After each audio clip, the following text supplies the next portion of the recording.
Hey, I'm John Rudley, President of Texas Southern University. Texas Southern was created because kids were denied an opportunity to go to the best of the best. And so over time, Texas Southern had to come into existence to make sure it provided access to higher education. And it was for kids who also had the problem of being from substandard. In this today, we have K through 12 systems. They're not as good. Some of the K through 12 systems in the inner city are not as good as the K through 12 systems in the suburbs. And we've known that for many, many years, that the suburban schools get much more in terms of financial support and resources than inner city schools. So I never like to start a conversation of just, well, you know, your 6-year graduation rate is low. Well, you know, there's a big picture here. These students come from backgrounds that didn't really encourage college attendance. You know, there's so many other constraints that they have, where the mother and father may not be able to afford the tuition for them.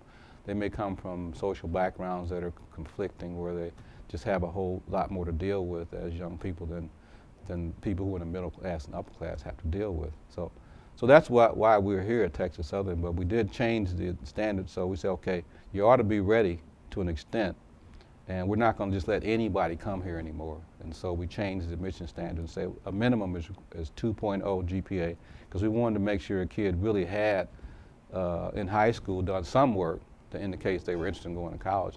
And we wanted you to take the standardized test, and if you get it at 820 or in that range, you'll be okay. Well, we moved it up to 2.5 recently, because we really believe that the GPA is a better indicator than the standardized test for minority children. So we went to 2.5, and the ACT and SAT is still about 820. But that difference of a 0.5 says to us that student who got a 2.5 in high school was thinking about going to college. So that was our thinking in terms of changing the admission standards. But when you go from open admissions to where we are now, then you see we're starting the slow progress of trying to improve the 6-year graduation rate, because we're starting with what we think are better students. We want to move toward about a 28% 6-year graduation rate, up to about 35%. And the reason I say that is this: do you know our athletes on this campus graduated at 44% 6-year graduation rate? That tells you it could be done, right? And the reason we do that is because the NCAA requires a higher standard for kids to play sports, Division I sports. You got to have a 2.5. So all these things that we put in place, the NCAA has already forced institutions to do that, but it pays dividend. And we also have a support system that's required for athletes. They have to go to study hall. We give them tutoring. So you can see that support system tells me that if we provide the same support system at Texas Southern, we should be approaching 35 to 44%, just like the athletes.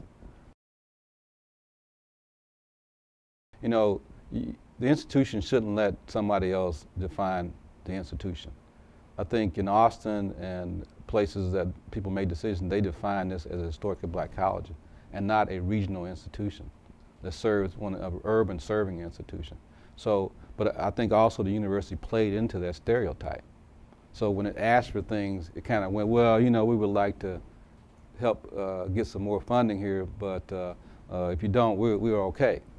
You know, instead of calling all the legislators that we got a strong black caucus here and saying, you know, we need new buildings, we need new programs. When the state had a whole lot of money, we should have been buying property around here, building a new library and expanding the footprint of the university.